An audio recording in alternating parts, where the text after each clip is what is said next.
Hello friends, welcome to our YouTube channel. Friends, in this video I will tell you about how you can turn off location services in your Poco smartphone. So let's start the video, friends. So friends, you can see it is now enabled from here.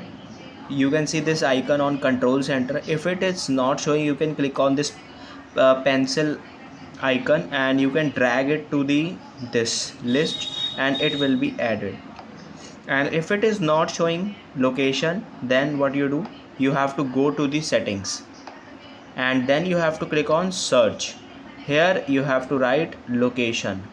Just type here, search it, and then click on location.